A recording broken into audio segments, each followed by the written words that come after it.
দাবি আদায় না হওয়া পর্যন্ত রাজপথে থাকার ঘোষণা দিয়েছেন জগন্নাথ বিশ্ববিদ্যালয়ের শিক্ষক শিক্ষার্থীরা। বৃহস্পতিবার রাত 11টায় 4 দফা দাবি নিয়ে বৈঠক করে জবি প্রতিনিধি দল।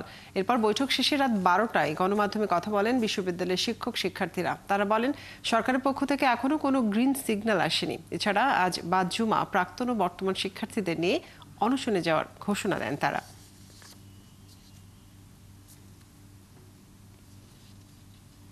এর আগে দ্বিতীয় ক্যাম্পাস আবাসন ভাতাসহ 3 দফা দাবি আদায়ে টানা দ্বিতীয় দিনেও কাকরাইল মোড়ে অবস্থান নিয়ে আন্দোলন করে জগন্নাথ বিশ্ববিদ্যালয়ের শিক্ষার্থী শিক্ষকরা।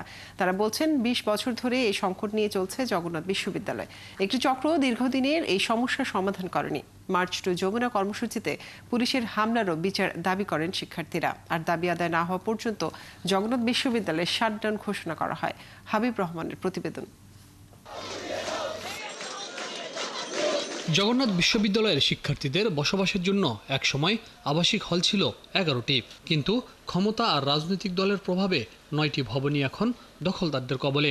70% আবাসিক ভাতা সহ নতুন ভবন নির্মাণের দাবিতে শিক্ষার্থীদের এই আন্দোলন দীর্ঘদিনের। সেই আন্দোলনের ধারাবাহিকতায় বুধবার 3 দফা দাবি নিয়ে প্রধান উপদেষ্টার বাসভবন যমুনার উদ্দেশ্যে মার্চ টু যমুনা কর্মসূচি পালন করেন শিক্ষার্থীরা। শিক্ষার্থীদের সেই কর্মসূচি ছত্রভঙ্গ করে দেয় পুলিশ। 3 দফা দাবি ও মার্চ টু যমুনা কর্মসূচিতে পুলিশের হামলার প্রতিবাদে দ্বিতীয় দিনের মতো কাকরাইল মোড়ে আন্দোলন করেন শিক্ষার্থীরা। সময় বাড়ার সাথে সাথে বাড়তে থাকে শিক্ষার্থীরা বলছেন, 20 বছরেও সেই সমস্যার সমাধান হয়নি। তাই 3 দফা আন্দোলন।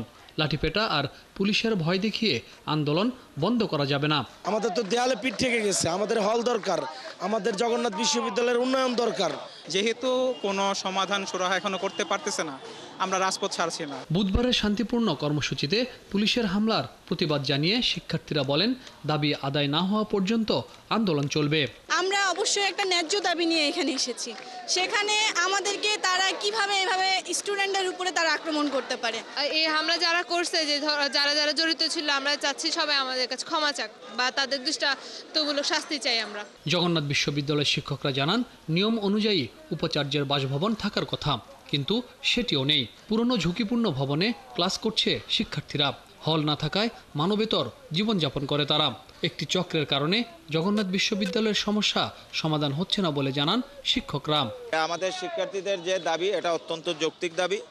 সরকার, আমাদেরই সরকার, তারা অত্যন্ত বিবেচনায় সেই বিষয়টা নিয়ে খুব দ্রুত এটা সুরাহা করবে এবং যাতে করে আমার শিক্ষার্থীরা রাস্তায় আর থাকতে না হয়। বৃষ্টি উপেক্ষা করে আন্দোলন চালিয়ে যান শিক্ষার্থীরা।